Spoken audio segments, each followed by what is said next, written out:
بسم اللہ الرحمن الرحیم۔ ہمارے چینل میں خوش آمدید۔ آج میں اپنی سہیلیوں کے ساتھ پانی بھرنے کے لیے کنویں پر جا رہی تھی۔ میرا زندگی میں یہ پہلا تجربہ تھا، کیونکہ اس سے پہلے ہمیشہ دادی جایا کرتی تھی، لیکن آج ان کی طبیعت ٹھیک نہیں تھی۔ یہی وجہ تھی کہ انہوں نے مجھے بھیج دیا، اور میں بہت خوش تھی، خوشی خوشی ان عورتوں کے ساتھ کنویں کی طرف بڑھ رہی تھی۔ یوں تو دادی مجھے گھر سے نکلنے نہیں دیتی تھی، لیکن آج چونکہ ان کی طبیعت خراب تھی، پانی بھی ختم تھا، تو اسی لیے میں ان عورتوں کے ساتھ کنویں کی طرف آ گئی۔ ہمارے گاؤں میں ابھی تک صاف پانی کی سہولت میسر نہیں آئی تھی۔ یہ ایک پسماندہ سا گاؤں تھا اور یہاں پر پانی کی بہت قلت تھی۔ یہی وجہ تھی کہ عورتیں کنویں سے پانی بھر کر گھر لے کر آتیں۔ میں بھی 2 گھڑے اٹھائے ہوئے تھی۔ جیسے ہی میری باری آئی تو میں نے کنویں میں ڈول ڈالا۔ مجھ سے پہلے جن عورتوں نے پانی بھرا تھا وہ سب چلی گئیں، جبکہ میرے بعد میری 2 سہیلیاں رہتی تھیں۔ میں نے جب ڈول واپس کھینچا تو گھڑے میں پانی بھرنے لگی، لیکن پانی میں کچھ چمک رہا تھا جس نے مجھے چونکا دیا۔ میں نے جیسے ہی اسے ہاتھ میں پکڑ کر دیکھا تو وہ سنہری رنگ کا ایک سکہ تھا۔ میں حیران ہو گئی، کیونکہ میں نے پہلے کبھی نہیں دیکھا تھا۔ میں نے اسے ہاتھ میں پکڑ لیا اور دوبارہ پانی بھرنے کے لیے ڈول کنویں میں پھینک دیا۔ جیسے ہی ڈول باہر آیا تو اس کے اندر پھر سے کچھ سکے موجود تھے۔ میں شدید حیران ہو گئی، کیونکہ مجھے سمجھ نہیں آ رہی تھی کہ آخر ان سکوں کا اس کنویں میں کیا کام ہے۔ میں نے حیرت سے انہیں اپنے دوپٹے کے پلو سے باندھ لیا اور گھڑے میں پانی بھر کے سائڈ پر ہو گئی۔ میں گھر جا کر ان سکوں کو دیکھنا چاہتی تھی، اسی لیے اپنی دونوں سہیلیوں کو جلدی جلدی پانی بھرنے کا کہا، پھر ان کے ساتھ واپسی کے سفر کی طرف روانہ ہو گئی۔ میرے دل میں بار بار ان سکوں کے متعلق خیال آ رہا تھا۔ یہی وجہ تھی کہ اپنی سہیلی کی باتوں کا جواب بھی میں ہوں ہاں میں ہی دے رہی تھی۔ گھر پہنچ کر میں نے جیسے ہی گھڑے کو اس کے اسٹینڈ پر رکھا تو کمرے میں آ کر اپنے دوپٹے کے پلو سے بندھے ہوئے سکے کھولنے لگی۔ ان سکوں کی چمک آنکھوں کو خیرہ کر رہی تھی۔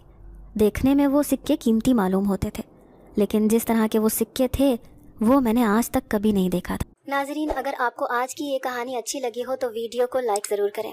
اگر آپ کو ایسی دہشت ناک دل کو جکڑ دینے والی کہانیاں پسند ہیں تو ایسی ایک کہانی روزانہ سننے کے لیے ہمارے چینل کو سبسکرائب کریں۔ میرا نام مریم ہے، میں ایک 16 سال کی لڑکی ہوں۔ میں اپنی دادی کے ساتھ اس چھوٹے سے گاؤں میں رہتی ہوں۔ اس چھوٹے سے گھر میں بس میں اور میری دادی رہتے ہیں۔ ہمیں اس گاؤں میں آئے ہوئے ابھی کچھ عرصہ ہی ہوا تھا۔ پہلے ہم کسی اور گاؤں میں رہتے تھے، وہ اس گاؤں سے بڑا تھا اور وہاں پر تقریباً ہر سہولت موجود تھی، لیکن میرے پھپھا جان کے لالچ کی وجہ سے ہمیں یہاں پر شفٹ ہونا پڑا۔ دراصل میرے اماں ابا کا بچپن میں ہی انتقال ہو گیا تھا۔ جب ایک بار گھر میں آگ لگ گئی تھی تو اماں ابا اس میں جل کر مر گئے تھے۔ ابا نے مجھے کسی نہ کسی طریقے سے باہر نکال دیا تھا، لیکن جب وہ اماں کو نکالنے کے لیے گئے تو تب وہ خود اس آگ کی لپیٹ میں آ گئے۔ دادی اس وقت محلے میں کسی کی خبر لینے کے لیے گئی ہوئی تھیں۔ وہ آگ کیسے لگی تھی اس بات کا تو معلوم نہیں ہو سکا، لیکن وہ آگ میرا اور دادی کا سب کچھ اجاڑ کر لے گئی تھی۔ میں تو صرف 2 سال کی تھی، دن رات روتی رہتی اور اپنے ماں باپ کو ڈھونڈتی رہتی۔ دادی نے نہ جانے کس طرح صبر کیا تھا، لیکن وہ وقت ہم دونوں کے لیے بہت برا تھا۔ میرے ابا کی ایک ہی بہن تھی اور وہ اسی گاؤں میں بیاہی ہوئی تھی۔ پھپھو نے اپنی مرضی سے گاؤں کے ایک لڑکے سے شادی کی تھی جو نکما اور آوارہ مشہور تھا، لیکن پھپھو کے ساتھ آتے جاتے کہیں اس کی بات چیت ہوئی اور وہ دونوں ایک دوسرے کو پسند کرنے لگے، اور پھر وہ پسندیدگی اتنی بڑھ گئی کہ ان دونوں نے شادی کرنے کا فیصلہ کر لیا۔ لیکن دادی کو جب اس رشتے کے بارے میں معلوم ہوا تو وہ کسی طور پر راضی نہیں ہوئی۔ وہ اپنی اکلوتی بیٹی کا رشتہ کسی ایسے گھر میں کرنا چاہتی تھیں جہاں پر وہ راج کر سکے، لیکن پھپھو نے تو گندم میں رکھنے والی گولیاں کھانے کی دھمکی دے ڈالی، جس کی وجہ سے دادی مجبور ہو گئیں، اور یوں پھپھو کی شادی اسی لڑکے سے کرنی پڑی۔ لیکن شادی کے بعد دادی نے صاف صاف کہہ دیا تھا کہ اب ہمارا اور تیرا ملنا جلنا ختم ہے۔ پھپھو کو تب اتنا محسوس نہیں ہوا، کیونکہ وہ اپنی شادی شدہ زندگی میں مگن ہو چکی تھیں اور اپنی خوشیوں سے لطف اندوز ہو رہی تھیں۔ لیکن جیسے ہی 6 ماہ گزرے اور اب گھر کی ذمہ داریاں سر پر پڑ چکی تھیں تو پھپھو کو ماں اور بھائی یاد آئے۔ تب انہیں احساس ہوا کہ ان کا شوہر تو کسی کام کا نہیں، وہ سارا دن بستر پر لیٹا رہتا یا پھر اپنے یاروں دوستوں میں جا کر بیٹھ جاتا۔ پھپھو سے بہت سمجھاتی، کام کرنے کے لیے کہتی، لیکن وہ کسی طور پر اس بات کے لیے راضی نہ ہوتا۔ اس کا کہنا تھا کہ میں کام نہیں کر سکتا، تم نے مجھ سے سب کچھ جانتے بوجھتے شادی کی ہے، پھر اب کیوں مجھے تنگ کر رہی ہو۔ یہیں پر آ کر پھپھو بے بس ہو جاتی تھیں، اسی لیے خاموش ہو جاتی۔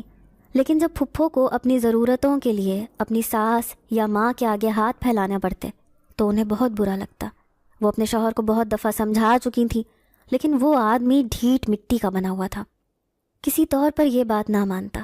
نہ جانے اس کے دل میں کیا چلتا تھا، لیکن بہرحال پھپھو کی زندگی تو اجیرن ہو چکی تھی۔ اپنے طور پر پھپھو نے بہت کوشش کی تھی اپنے شوہر کو سدھارنے کی، لیکن جب وہ خود ہی سدھرنا نہیں چاہتا تھا تو کوئی کیا کر سکتا تھا۔ خیر، کچھ عرصے کے بعد پھپھو کا ہمارے گھر میں آنا جانا شروع ہو گیا۔ اب گو کہ دادی کو پھپھو کے حالات کا دکھ تھا، لیکن وہ پھر بھی پھپھو کی مدد کر دیتی۔ انہیں پھپھو پر غصہ بھی آتا تھا کہ اگر وہ اتنی جلد بازی سے فیصلہ نہ کرتی تو آج حالات مختلف ہوتے، لیکن پھپھو کا شرمندہ سا انداز دیکھ کر وہ اکثر چپ کر جاتی تھیں، کیونکہ پھپھو ویسے بھی امید سے تھی۔ میں تو تب پیدا ہی نہیں ہوئی تھی، یہ حالات تو مجھے بعد میں دادی نے بتائے۔ ویسے تو ابا بھی پھپھو سے بہت ناراض تھے، لیکن وہ صرف اپنی ماں کی وجہ سے مجبور تھے، کیونکہ دادی نے انہیں کہا تھا کہ جب تک وہ زندہ ہیں تب تک وہ اپنی بیٹی سے ملیں گی، اس لیے ابا نے بھی کوئی اعتراض نہیں کیا۔ انہی دنوں میں ایک دن پھپھو روتی ہوئی گھر چلی آئی، اپنے شوہر کی برائیاں کرنے لگی۔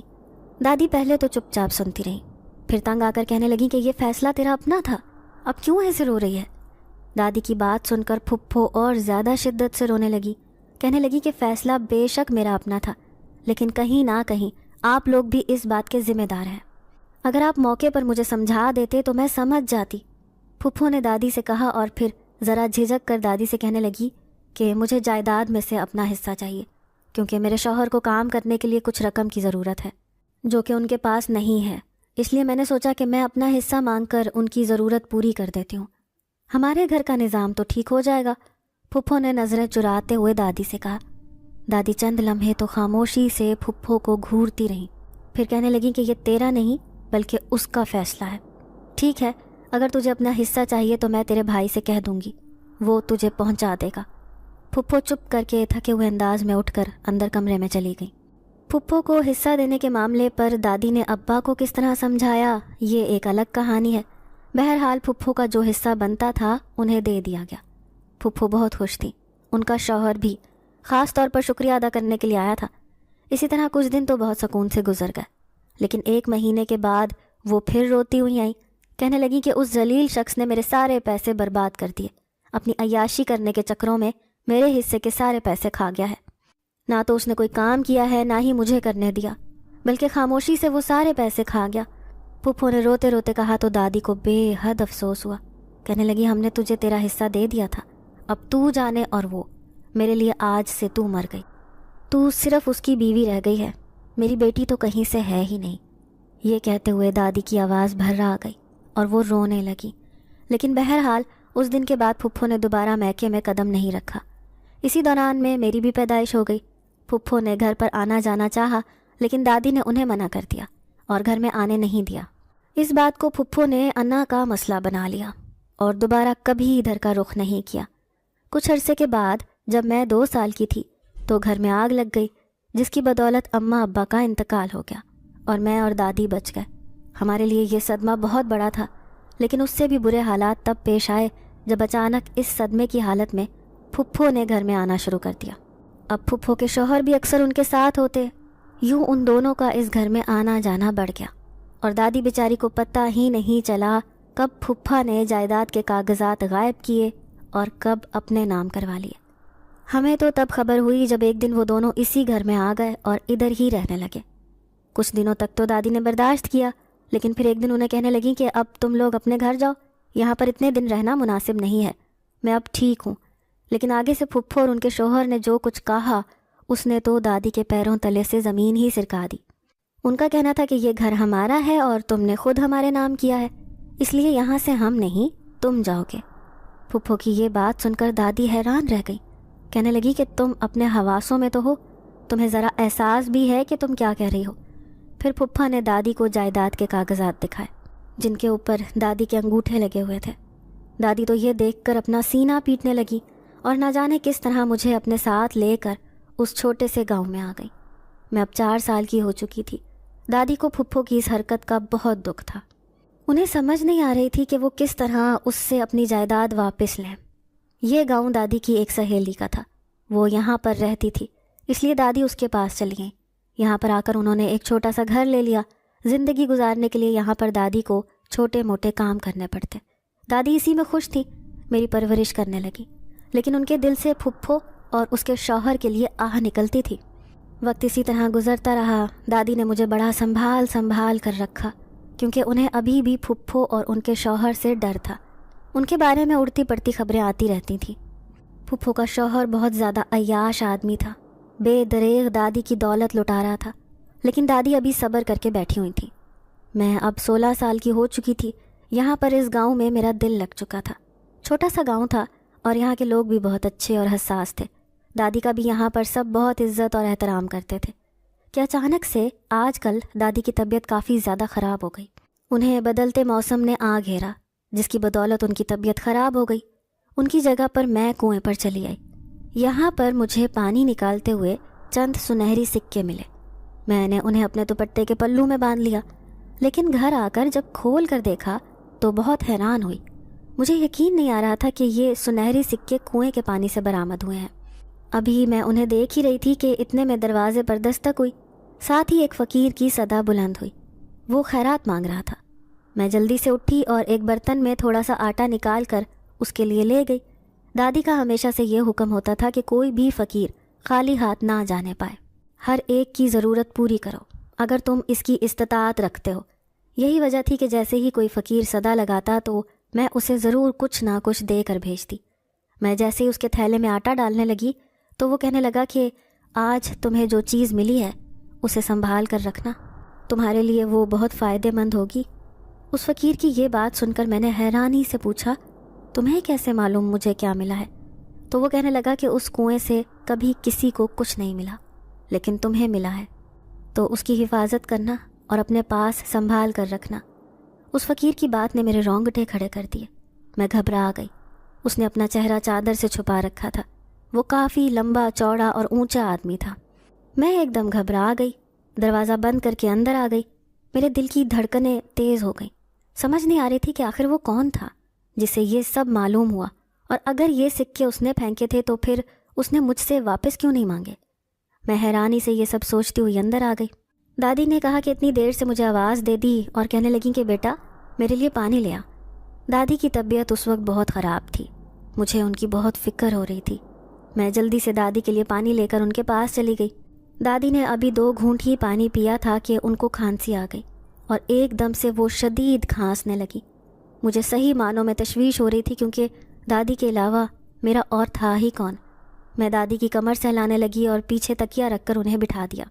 دادی کی آنکھوں سے پانی نکل رہا تھا۔ پھر دادی مجھ سے کہنے لگیں کہ بیٹا مجھے لگتا ہے میرا آخری وقت آن پہنچا ہے، لیکن میں ڈرتی ہوں تو اس دنیا میں اکیلی کیا کرے گی، کس طرح یہاں پر رہے گی؟ یہاں پر تو لوگ بہت ظالم ہیں، کس طرح تیرا خیال کریں گے؟ یہ سوچ مجھے سکون سے مرنے بھی نہیں دے رہی۔ میں کیا کروں؟ یہ کہہ کر دادی شدت سے رونے لگیں تو میری بھی آنکھوں میں آنسو آ گئے۔ میں نے دادی سے کہا، دادی آپ فکر مت کریں، میں بالکل ٹھیک ہوں اور آپ بھی بالکل ٹھیک ہو جائیں گی۔ لیکن یہ سب خیالی باتیں ہی رہ گئیں۔ دادی کا اسی رات انتقال ہو گیا اور میرے لیے تو جیسے دنیا ہی اندھیر ہو گئی۔ گاؤں کے لوگوں نے کسی طرح دادی کی تدفین کی، مجھے کچھ خبر نہیں تھی۔ پھپھو کو بلایا ہی نہیں گیا، یا شاید اگر انہیں پتہ بھی چلا تو وہ دادی کے آخری وقت میں نہیں آئی۔ لیکن مجھے اب کسی کی پرواہ نہیں تھی۔ دادی میرا سب کچھ تھی اور آج وہ سب کچھ ختم ہو گیا۔ دادی کے فوت ہونے کے بعد یہ پہلی رات تھی۔ میں اکیلی تھی اور خوف سے گھبرا رہی تھی۔ ڈر کے مارے مجھے نیند بھی نہیں آ رہی تھی۔ میں خوفزدہ حالت میں بیٹھی ہوئی ادھر ادھر یوں ہی دیکھ رہی تھی، دیوار کے ساتھ لگ کر اپنے آپ کو سمیٹ کر رکھا ہوا تھا کہ ایک دم مجھے باہر آہٹ سی محسوس ہوئی۔ میں ڈر گئی اور میری چیخ نکلتے نکلتے رہ گئی۔ سمجھ نہیں آ رہی تھی کہ یہ آہٹ کیوں آئی مجھے اس بات کا بھی ڈر تھا کہ سارے گاؤں کو پتہ ہے کہ میں اس گھر میں اکیلی ہوں، کہیں کوئی آ ہی نہ جائے۔ میں نے اپنے آپ کو اور سمیٹ لیا۔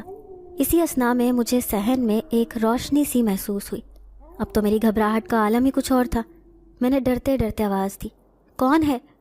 تو چند لمحوں کے بعد کمرے میں کوئی داخل ہوا۔ میں ایک دم چیخ اٹھی۔ وہ فوراً بولا، نہیں نہیں چلاؤ مت، میں تمہیں نقصان پہنچانے نہیں آیا۔ یہ آواز اور یہ شخص مجھے جانا پہچانا سا لگ رہا تھا۔ ایسے لگ رہا تھا جیسے اسے پہلے بھی کہیں دیکھا ہے، لیکن کہاں پر یہ یاد نہیں آ رہا تھا۔ میں خوف کے عالم میں اسے دیکھتی رہی اور پوچھا کہ تم کیوں آئے ہو یہاں پر؟ کون ہو تم؟ میری بات سن کر وہ کہنے لگا، میں ایک جن زادہ ہوں اور میں تمہاری بھلائی کے لیے تمہارے ساتھ ہوں۔ تم مجھ سے ڈرو مت، میں وہی فقیر ہوں جو اس دن تمہارے دروازے پر خیرات لینے کے لیے آیا تھا۔ اس شخص کے کہنے پر مجھے اچانک یاد آ گیا کہ ہاں یہ وہی فقیر ہے۔ میں نے پوچھا تم کیوں یہاں پر آئے ہو؟ تو وہ کہنے لگا میں جانتا ہوں تم اکیلی ہو، خوفزدہ ہو، تمہاری دادی کا انتقال ہو گیا ہے، تمہارے حالات کے بارے میں اچھی طرح جانتا ہوں، اسی لیے میں آج یہاں پر چلا آیا ہوں۔ تم فکر مت کرو، میں یہیں پر تمہارے ساتھ ہوں۔ اس جنزاد نے کہا تو میں حیرت سے اسے دیکھتی رہ گئی اور پوچھنے لگی کہ آخر تم میرا ساتھ دے کیوں رہے ہو؟ تم کیوں میرے اوپر احسان کر رہے ہو جبکہ میرے اپنوں نے مجھے چھوڑ دیا؟ میں یہ کہتے ہوئے رونے لگی۔ وہ چند لمحے وہیں پر کھڑا رہا، پھر کہنے لگا کہ میں بچپن سے ہی تمہارے ساتھ ہوں، لیکن تمہیں کبھی محسوس ہی نہیں ہوا۔ میں ہمیشہ تمہاری بھلائی چاہتا تھا۔ اس جنزادے نے کہا تو میں حیرت سے اسے دیکھتی رہ گئی۔ وہ کہنے لگا میں تمہارے حالات کے بارے میں سب کچھ جانتا ہوں۔ جب تمہارے گھر میں آگ لگی تھی تو تب بھی میں نے ہی تمہیں بچایا تھا۔ تمہارے ابا کا تو اس سے پہلے ہی انتقال ہو چکا تھا، لیکن میں تمہارے ابا کی شکل میں تمہیں بچا کر باہر لے آیا تھا۔ اس جنزادے کے انکشاف نے مجھے ہلا کے رکھ دیا۔ وہ تب سے اگر میرے ساتھ تھا تو پھر ابھی تک ظاہر کیوں نہیں ہوا؟ یہی بات میں نے اس سے پوچھ لی تو وہ کہنے لگا کہ ابھی میں نے مناسب نہیں سمجھا تھا، اور جب مناسب سمجھا تو تمہارے سامنے آ گیا۔ مجھے اندازہ ہو گیا تھا کہ اب تمہاری دادی کچھ وقت کی مہمان ہے، اسی لیے میں نے کنویں میں وہ سکے پھینکے تھے تاکہ جب تمہیں وہ ملیں اور تم ان سکوں کی کھوج میں لگ جاؤ۔ دراصل وہ سکے خوش بختی کے لیے ہیں اور بہت قیمتی ہیں۔ جنزاد نے یہ کہا تو میں نے حیرانی سے پوچھا کہ اگر وہ خوش بختی کے لیے ہیں تو میرے لیے تو وہ منحوس ثابت ہوئے ہیں۔ ان کو ملنے کے بعد میری دادی کا انتقال ہو گیا۔ میں نے نفرت بھرے انداز میں کہا تو وہ کہنے لگا کہ تم ٹھیک کہہ رہی ہو، لیکن تمہاری دادی کا انتقال تو پہلے سے طے تھا۔ اسے تمہاری آنے والی زندگی میں تمہارے لیے خوش بختی لے کر آئیں گے، کیونکہ تمہیں اب اپنی جائیداد اپنی پھپھو اور ان کے شوہر سے واپس حاصل کرنا ہوگی، ورنہ تم یہیں پر سسک کر نہ چاہو گی، اور اس سلسلے میں تمہارا ساتھ میں دوں گا۔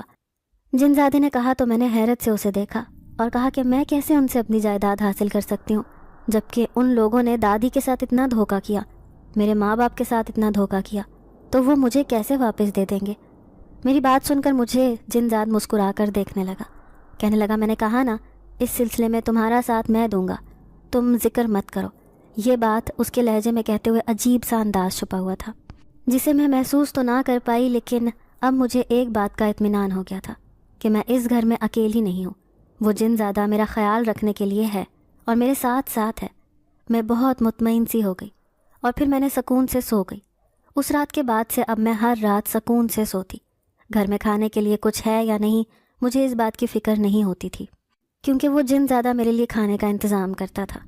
مجھے فکر اس بات کی تھی کہ اب میں یہاں پر کتنا عرصہ اس طرح رہوں گی، اور یہی بات ایک دن میں نے اس سے کر دی تو وہ مجھے کہنے لگا کہ تم اپنے گاؤں جاؤ اور اپنی پھپھو کے پاس جاؤ، ان سے مدد مانگو، دیکھو وہ تمہیں کیا کہتی ہیں۔ اس کی بات سن کر میں ذرا جھجک گئی۔ میں نے کہا کہ میں ان کے پاس جانا نہیں چاہتی، اس طرح تو وہ مجھے دھتکار دیں گی، جبکہ میں اچھی طرح جانتی ہوں کہ وہ کتنی بڑی لالچی عورت ہیں۔ میں نے اسے صاف صاف منع کر دیا، لیکن وہ مجھے سمجھانے لگ گیا، کہنے لگا کہ تمہیں ایک بار ان کے پاس جانا چاہیے، باقی میرا کام ہے۔ اس کی بات مان کر میں دوسرے گاؤں آ گئی۔ آج اتنے عرصے کے بعد میں یہاں پر سفر کر رہی تھی اور دل ہی دل میں بہت خوفزدہ تھی، کیونکہ مجھے اس بات کا ڈر تھا کہ اگر پھپھو کو یہ پتہ چل گیا کہ میں اپنا حق واپس لینے کے لیے آئی ہوں تو نہ جانے وہ میرے ساتھ کیا سلوک کریں۔ پہلے ہی جس طرح انہوں نے دادی کے ساتھ دھوکہ کیا، مجھے یہ بات بھول نہیں رہی تھی، لیکن اس جنزادے کی وجہ سے میں اس بات پر راضی ہو گئی اور وہاں پر چلی آئی۔ اپنا گھر دیکھ کر مجھے بہت اچھا لگا، میری آنکھوں میں آنسو آ گئے۔ یہ وہ گھر تھا جہاں پر اتنے عرصے سے دادی رہتی تھیں، اور پھر انہوں نے اپنی جوانی اور بڑھاپا یہیں پر گزارا تھا۔ میرے ماں باپ بھی اسی گھر میں تھے، لیکن اب یہ گھر غیروں کے قبضے میں تھا۔ میں جیسے ہی گھر کے اندر داخل ہوئی تو سامنے ہی صحن میں مجھے پھپھو چارپائی پر بیٹھی ہوئی نظر آ گئی۔ میں ایک دم خوفزدہ سی ہو گئی، لیکن وہ جنزادہ میرے ساتھ ہی تھا اور اس نے مجھے آنکھوں ہی آنکھوں میں حوصلہ دیا اور آگے بڑھنے کے لیے کہا۔ میں اس کی ہمت سے آگے بڑھی اور پھپھو کو سلام کیا۔ پھپھو نے ایک دم سر اٹھا کر دیکھا اور پہچاننے کی کوشش کرنے لگی۔ میں نے اپنا تعارف کروایا تو پھپھو کے چہرے کے تاثرات ایک دم بدل گئے۔ وہ کہنے لگی تم یہاں کیا کرنے آئی ہو؟ میں تھوڑا گھبرا گئی۔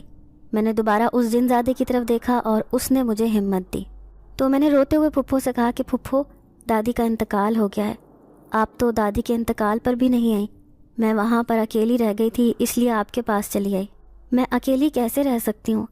میں نے پھپھو سے کہا تمہیں کیا ضرورت تھی یہاں آنے کی؟ تم جاؤ یہاں سے، یہاں پر تمہارا کچھ نہیں رکھا ہوا، یہ گھر سب کچھ میرا ہے، تمہیں یہاں پر آنا ہی نہیں چاہیے تھا۔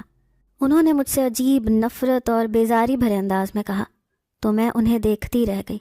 اس جن ذات نے مجھے پھر سے اشارہ کیا تو میں نے کہا پھپھو میں یہاں سے کیسے جا سکتی ہوں، جبکہ آپ کو معلوم بھی ہے کہ میرا دادی کے علاوہ اس دنیا میں اور کوئی بھی نہیں تھا، اب جب کہ دادی بھی نہیں ہے تو پھر میں کہاں رہوں گی؟ پھپھو نے نخوت سے میرا ہاتھ پیچھے کیا، اتنے میں پھپھا بھی چلے آئے۔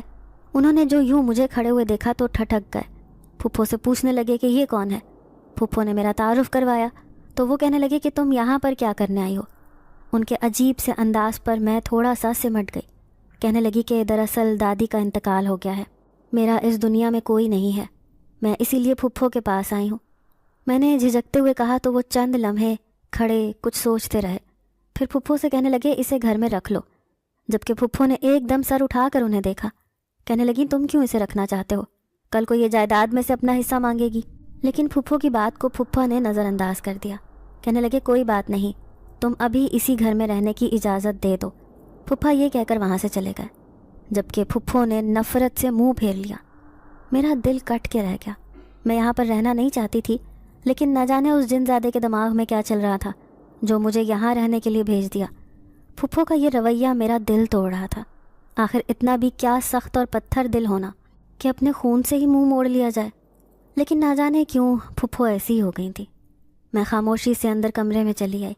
یہ کمرہ کبھی میرے ماں باپ کا ہوتا تھا، اس کمرے کے کونے کونے سے ان کی یاد لپٹی ہوئی تھی، سارا سامان اور فرنیچر سب کچھ ویسا ہی تھا، مجھے سب کچھ دھندلا دھندلا سا یاد تھا۔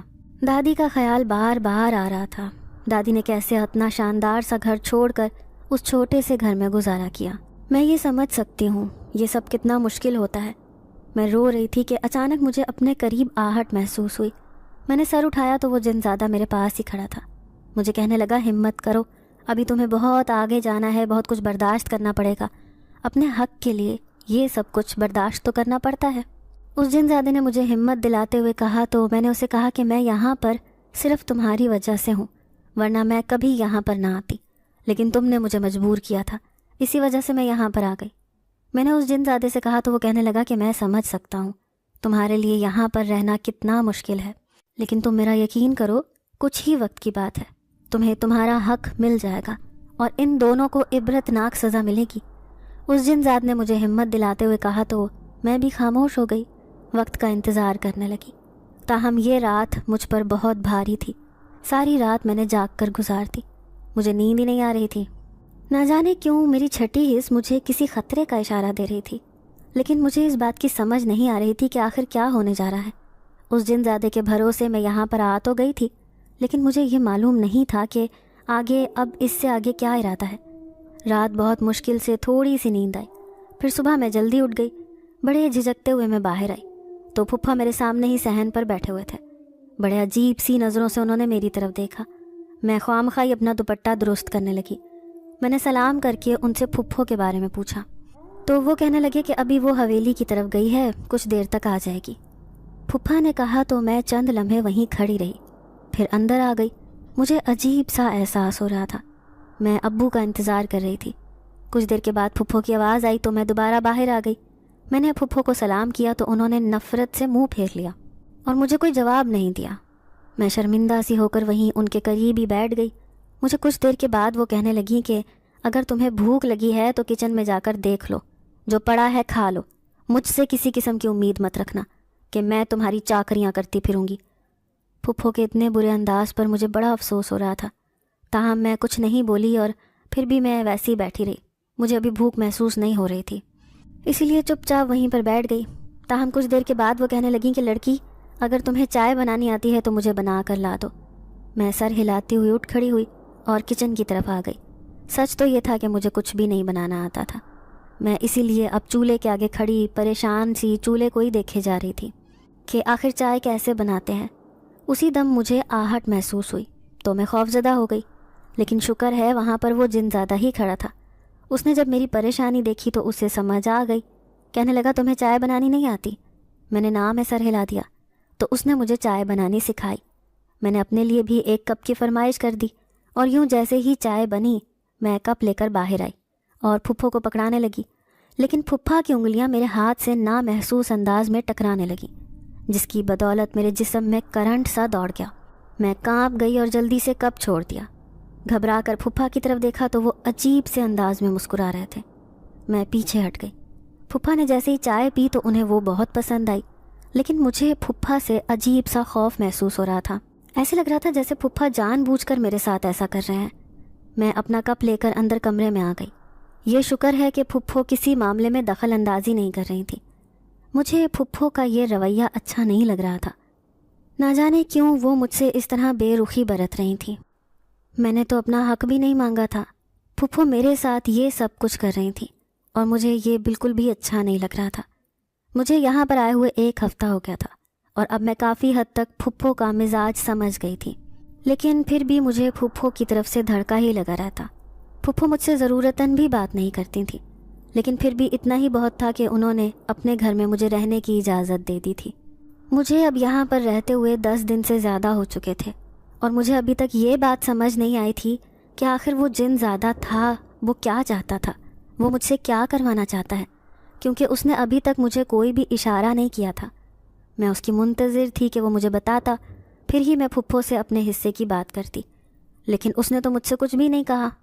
آج پھپھو کی طبیعت کچھ ٹھیک نہیں تھی، اس لیے وہ سرے شام ہی کمرے میں جا کر بیٹھ گئی تھی۔ میں نے اپنا کھانا کھایا، واپس اپنے کمرے میں چلی گئی۔ ابھی تک تو پھپھا بھی گھر آ چکے تھے، پھر وہ بھی کمرے میں چلے گئے، جبکہ میں اپنے کمرے میں بستر پر لیٹی ہوئی سونے کی کوشش کر رہی تھی۔ مجھے دادی بہت یاد آ رہی تھی اور آج تو میرا دل بھی بہت اداس تھا۔ نہ جانے کتنا وقت گزر گیا تھا کہ ایک دم سے آہٹ ہوئی۔ میں سمجھی کہ وہی جن زیادہ ہوگا۔ میں نے اسے مخاطب کرتے ہوئے کہا کہ تم نے مجھے ابھی تک نہیں بتایا کہ مجھے کیا کرنا ہے۔ مجھے اتنے دن ہو گئے یہاں پر رہتے ہوئے اور تم کچھ بتا بھی نہیں رہے۔ یہ کہتے ہوئے میں اٹھ کھڑی ہوئی، لیکن سامنے اس جن زادے کے بجائے پھپھا کو کھڑے دیکھ کر میرے رونگٹے کھڑے ہو گئے۔ میں ایک دم خوف زدہ ہو گئی۔ پھپھا سے پوچھا، جی پھپھا آپ کو کچھ چاہیے؟ میری بات سن کر وہ میرے قریب چلے آئے اور بڑی کمینی سی مسکراہٹ اپنے ہونٹوں پر سجا کر کہنے لگے، ہاں چاہیے۔ پھپھا کے کہنے پر میں نے پوچھا، جی بتائیے کیا چاہیے؟ تو وہ جلدی سے کہنے لگے، تم چاہیے ہو۔ پھپھا نے بڑی خباثت اور بدتمیزی سے مجھے کہا تو میں غصے سے ان سے بولی، پھپھا آپ کو شرم آتی ہے؟ میں آپ کی بیٹی کی عمر کی ہوں اور آپ مجھ سے کیا بات کر رہے ہیں؟ لیکن پھپھا نے ایک دم مجھے پکڑ لیا، کہنے لگے کہ تجھے پتہ ہے میں نے اسی وجہ سے تجھے اس گھر میں رہنے کی اجازت دی تھی۔ اگر تو یہاں پر میری مرضی کے مطابق نہ رہی تو میں تجھے یہاں پر رہنے نہیں دوں گا، میں تجھے واپس بھیج دوں گا اور تیری پھپھو کو کہہ دوں گا کہ تو نے مجھے ورغلانے کی کوشش کی ہے۔ پھپھا بڑے کمینے سے انداز میں یہ کہنے لگے۔ میں یہ سن کر کانپ گئی۔ میں نے ان سے کہا کہ آپ اور کتنا گریں گے؟ آپ کو اندازہ بھی ہے کہ آپ کیا بات کر رہے ہیں؟ میں نے ششدر لہجے میں پھپھا سے کہا تو وہ کہنے لگے، بالکل مجھے اندازہ ہے، اسی لیے تو میں تم سے یہ بات کر رہا ہوں، اسی میں ہم دونوں کا ہی فائدہ ہے۔ پھپھا نے خباثت سے ایک آنکھ دباتے ہوئے کہا تو مجھے اس شخص سے شدید نفرت محسوس ہوئی اور مجھے اس جن زادے پر غصہ آنے لگا جس نے مجھے یہاں پر بھیج دیا، اور میں بھی بے وقوف بن کر اس کی باتوں میں آ گئی اور یہاں پر چلی آئی۔ میں نے پھپھا کو پیچھے ہٹاتے ہوئے اپنے بستر سے اٹھ کر کہا کہ میں یہاں پر نہیں رہ سکتی، میں ابھی یہاں سے جا رہی ہوں۔ میں جیسے ہی دروازے کی طرف بڑھنے لگی تو پھپھا نے مجھے جھپٹ لیا۔ میرے منہ سے چیخ نکلنے ہی لگی تھی کہ ان کا ایک بازو میرے منہ پر آ گیا۔ پھپھا ایک صحت مند اور طاقت والے انسان تھے، جبکہ میں ایک کمزور سی دھان پان سی لڑکی تھی۔ میں پھپھا کی باہوں میں مچل مچل گئی، لیکن پھپھا کو مجھ پر کوئی ترس نہیں آیا۔ انہوں نے ایک دم مجھے اپنے بستر پر گرا دیا اور دروازے کو کنڈی لگا دی۔ میرے پاس اس وقت بھاگنے کا کوئی راستہ نہیں تھا۔ اسی دوران جیسے ہی پھپھا نے مجھ پر حملہ کرنے کی کوشش کی، ایک دم سے وہ جن زیادہ سامنے آ گیا۔ اس نے پھپھا کا ہاتھ پکڑ لیا۔ پھپھا اپنے ہاتھ کو چھڑوانے کی کوشش کر رہے تھے۔ انہیں ذرا بھی اندازہ نہیں تھا کہ کون انہیں اس طرح روکے ہوئے ہے۔ وہ خود کو چھڑوانے کی کوشش کر رہے تھے، لیکن وہ جن زیادہ انہیں ہوا میں اوپر کو اٹھا کر لے گیا۔ پھپھا کی تو آنکھیں خوف سے باہر آ گئیں۔ پھر اس نے ایک دم پھپھا کو نیچے پٹک دیا۔ پھپھا درد سے کراہنے لگے اور بہت ڈر گئے۔ رو رو کر گڑ گڑا کر اپنی زندگی کی بھیک مانگنے لگے۔ پھپھا کو ابھی تک اندازہ ہی نہیں ہوا تھا کہ ان کے ساتھ کیا ہو رہا ہے۔ اسی دم انہوں نے میری طرف دیکھ کر کہا کہ آخر یہ سب کیا ہو رہا ہے؟ کون ہے یہ؟ میں نے ان سے کہا کہ یہ میرا محافظ ہے۔ میری بات سن کر پھپھا کہنے لگے محافظ؟ کیسا محافظ؟ میری جان اس سے چھڑواؤ، کون ہے یہ آخر؟ یہ میرے سامنے کیوں نہیں آ رہا؟ پھپھا عجیب بوکھلائے ہوئے لگ رہے تھے اور اس وقت ان کی حالت خوف کے مارے پتلی ہو رہی تھی۔ اچانک میرے کچھ بولنے سے پہلے ہی وہ جن زیادہ بول اٹھا، کہنے لگا ہاں میں اس کا محافظ ہوں اور اپنے آخری دم تک اس کی حفاظت کروں گا۔ تم اس لڑکی کے ساتھ کچھ بھی غلط کرنے کا خیال اپنے دل سے نکال دو۔ اگر یہ یہاں پر رہ رہی ہے تو یہ گھر اور یہ زمین اور یہ جائیداد سب کچھ اس کا ہے، اور تم نے جو دھوکے سے یہ ہتھیا لی تھی، اس جن زادے نے کہا تو پھپھا کہنے لگے کہ میں نے دھوکے سے نہیں ہتھیائی، اس کی دادی نے خود میرے نام لگائی تھی۔ پھپھا جلدی سے بولے، لیکن وہ جن زیادہ غضب ناک ہو کر کہنے لگا کیوں تمہارے نام لگائی تھی جبکہ ان کی اپنی پوتی موجود تھی؟ تم صرف اپنے لالچ کو چھپانے کی کوشش کر رہے ہو، لیکن میں اچھی طرح جانتا ہوں کہ تم نے یہ جائیداد دھوکے سے ہتھیائی تھی، اور نہ صرف وہ جائیداد دھوکے سے ہتھیائی تھی بلکہ اس لڑکی کے ماں باپ کو بھی اس گھر میں آگ لگا کر جان سے مار دیا تھا۔ تم تو اس کی دادی اور اسے بھی مارنا چاہتے تھے، لیکن ان کی قسمت کہ یہ دونوں بچ گئیں اور وہ دونوں مارے گئے۔ تمہیں پھر بھی کوئی ترس نہیں آیا؟ اس جن زادے نے پھپھا سے کہا تو پھپھا کو تو جیسے خوف سے زرد پڑ گیا۔ میں خود بھی اپنی جگہ پر حیران پریشان رہ گئی، کیونکہ اس بات کا تو مجھے بھی نہیں پتا تھا کہ میرے ماں باپ کو پھپھا نے مارا تھا۔ پھپھا کے انداز سے صاف لگ رہا تھا کہ وہ جن زادہ سچ بول رہا ہے۔ پھپھا اس سے پوچھنے لگے کہ آخر تمہیں یہ سب کیسے معلوم ہے؟ تو وہ کہنے لگا میں ایک جن زادہ ہوں اور اس لڑکی کے ساتھ بچپن سے ہوں، اسی لیے میں سب جانتا ہوں۔ میں نے ہی اسے اس آگ سے نکالا تھا۔ میں تمہاری آخری حد دیکھنا چاہتا تھا، لیکن تم تو بہت گرے ہوئے انسان نکلے۔ اب تم اپنی مرضی سے صبح ساری جائیداد اس لڑکی کے نام کرو گے اور یہاں سے چلے جاؤ گے، اور اگر تم نے ایسا نہیں کیا تو پھر تم اپنا انجام دیکھ لینا، وہ انجام بہت برا ہوگا۔ اس جن زادے نے سرد انداز میں کہتے ہوئے پھپھا کو دھمکایا تو پھپھا جیسے اپنی جگہ پر منجمد سے ہو کر رہ گئے۔ میں خود بھی ان ساری باتوں اور انکشافات سے بہت حیران تھی، کیونکہ ان میں سے بہت کچھ مجھے نہیں پتا تھا۔ اس جن زادے کا اپنے ساتھ ہونا مجھے حقیقی معنوں میں ایک نعمت سے کم نہیں لگ رہا تھا۔ جس طرح اس نے میری مدد کی اور اب اوپر سے میری جان بچائی، میری عزت کی حفاظت کی، میرے لیے یہ بہت بڑی بات تھی۔ پھپھا فوراً میرے کمرے سے نکل گئے تو میں نے اس جن زادے کا شکریہ ادا کیا اور کہا کہ جس طرح تم نے میری عزت کی حفاظت کی ہے میں تمہاری بہت شکر گزار ہوں۔ میں نے اس جن زادے سے کہا تو وہ کہنے لگا کہ تمہیں میرا شکر ادا کرنے کی کوئی ضرورت نہیں، میں تمہارے لیے ہمیشہ یہیں موجود ہوں۔ اس کا یہ کہنا مجھے اطمینان دلا گیا اور میں سکون سے سو گئی۔ اگلے دن جب میں صبح اٹھی تو پھپھا مجھ سے نظریں چرائے ہوئے تھے، تاہم میں نے پھپھو سے کوئی بھی بات نہیں کی، لیکن پھپھو کا انداز بھی کچھ عجیب سا تھا۔ اسی دوپہر پھپھا کچھ کاغذات لے کر آئے اور وہ میرے حوالے کر دیے، پھر کہنے لگے کہ یہ ساری زمین اور جائیداد کے کاغذات ہیں، میں نے سب کچھ تمہارے نام کر دیا ہے، اب قانونی طور پر ان سب چیزوں کی مالکن تم ہو۔ پھپھا نے وہ کاغذات مجھے دیتے ہوئے کہا، جبکہ پھپھو تو حیرت کے عالم میں گم تھی۔ وہ فوراً پھپھا سے پوچھنے لگی کہ آخر آپ نے اس کے نام کیوں کیا ہے یہ سب کچھ؟ یہ لڑکی سب کچھ لٹا دے گی، ہم نے اتنی محنت سے سنبھالا ہوا ہے، ہم کہاں جائیں گے؟ پھپھو کی باتیں بہت بے ربط تھیں، جبکہ پھپھا کچھ بھی نہیں بول پا رہے تھے۔ اگر وہ کچھ بولتے تو ان کے گناہ پھپھو کے سامنے آ جاتے۔ میں نے بھی چپ رہنے میں ہی عافیت سمجھی اور خاموشی سے وہ کاغذات پکڑ لیے۔ اسی شام پھپھا اور پھپھو دونوں اس گھر سے نکل گئے۔ اب اس گھر میں میں اکیلی رہ گئی تھی، لیکن نہیں، میرے ساتھ وہ جن زادہ موجود تھا۔ ان دونوں کے جانے کے بعد مجھے ایک سکون کا احساس ہوا۔ اپنے گھر میں ہونے کا احساس ہونا کتنی بڑی نعمت تھی۔ میں خوش تھی کہ میں نے وہ گھر واپس حاصل کر لیا تھا جہاں پر میرے ماں باپ رہتے تھے، جہاں پر میری دادی کی جوانی گزری تھی۔ میں نے اس جن زادے کا شکریہ ادا کیا اور کہا کہ تم نے میرے ساتھ بہت بڑی نیکی کی ہے، تم نے مجھے میرا گھر واپس دلا دیا۔ میں شاید زندگی میں کبھی اسے حاصل نہ کر پاتی، لیکن تمہاری بدولت یہ سب کام بہت آسانی سے ہو گیا۔ میں نے خوش ہوتے ہوئے اس جن زادے کا شکریہ ادا کیا تو وہ کہنے لگا کہ تمہیں میرا شکریہ ادا کرنے کی کوئی ضرورت نہیں ہے، تم جانتی ہو میں یہاں پر تمہارے لیے موجود ہوں اور ہمیشہ یہیں رہوں گا، تم فکر مت کرو۔ مجھے اس بات کا اطمینان تھا کہ وہ جن زادہ اب ہمیشہ میری حفاظت کرے گا، اسی لیے میں اس گھر میں سکون کے ساتھ رہ رہی تھی۔ پھپھو اور پھپھا کے جانے کے بعد میں دوبارہ کبھی نہ تو وہ لوٹ کر آئے، نہ ہی مجھے ان کی کوئی خیر خبر ملی۔ کبھی کبھی مجھے خیال آتا تھا کہ شاید اگر وہ یہاں رہ بھی لیتے تو مجھے کوئی مسئلہ تو نہیں تھا، لیکن شاید یہاں پر رہنے سے میرے اوپر پھر سے کوئی مصیبت آ سکتی تھی، اور یہ اچھا ہی ہوا کہ وہ یہاں سے چلے گئے۔ میں اس گھر میں سکون سے رہ رہی تھی اب تو میں نے گاؤں کے لیے ہی ایک اسکول کو جوائن کر لیا تھا، وہاں پر میں پڑھاتی تھی۔ میرے دن کافی اچھے اور مصروف گزر رہے تھے۔ ایک دن وہ جنزاد مجھ سے کہنے لگا، سنو، میں تم سے شادی کرنا چاہتا ہوں اور تمہیں اپنی دنیا میں اپنی دلہن کے طور پر لے جانا چاہتا ہوں، کیا تم مجھ سے شادی کرو گی؟ جنزاد نے عجیب سے انداز میں کہا تو میں خاموش ہو کر رہ گئی اور اسے کچھ نہ کہا۔ وہ جنزادہ اب بھی میرے ساتھ میرے گھر میں ہی رہ رہا تھا اور مجھے یہ بات اچھی طرح معلوم تھی کہ اب وہ مجھ سے کیا چاہتا ہے، لیکن میں اسے کوئی آس نہیں دلانا چاہتی تھی، کیونکہ بے شک اس نے مجھ پر بہت بڑا احسان کیا، وہ مجھ سے محبت کرتا ہے، لیکن پھر بھی میں اس سے شادی تو نہیں کر سکتی تھی، اور یہ بات جتنی جلدی وہ سمجھ جاتا اتنا ہی اچھا تھا۔ میری زندگی میں کافی حد تک سکون آ گیا تھا کہ ایک دن دروازے پر دستک ہوئی۔ میں نے دیکھا تو پھپھا اور پھپھو دونوں بہت بری حالت میں دروازے پر کھڑے تھے۔ انہیں دیکھ کر مجھے حیرانی ہوئی، ان پر ترس بھی آیا کس طرح وہ وہاں پر دربدری کی حالت میں موجود تھے۔ میں حیران تھی کہ اچانک ان دونوں نے میرے سامنے ہاتھ جوڑ دیے، مجھ سے معافی مانگنے لگے۔ ان کا کہنا تھا کہ انہوں نے ساری زندگی بہت غلطیاں کی ہیں، اپنے لالچ کی وجہ سے انہوں نے بہت نقصان کیا ہے، اپنے رشتے کھو دیے اور بدلے میں انہیں کیا ملا؟ یہ دربدری بھری یہ زندگی اور اسی طرح کے حالات۔ وہ دونوں اس وقت برے حالوں میں تھے۔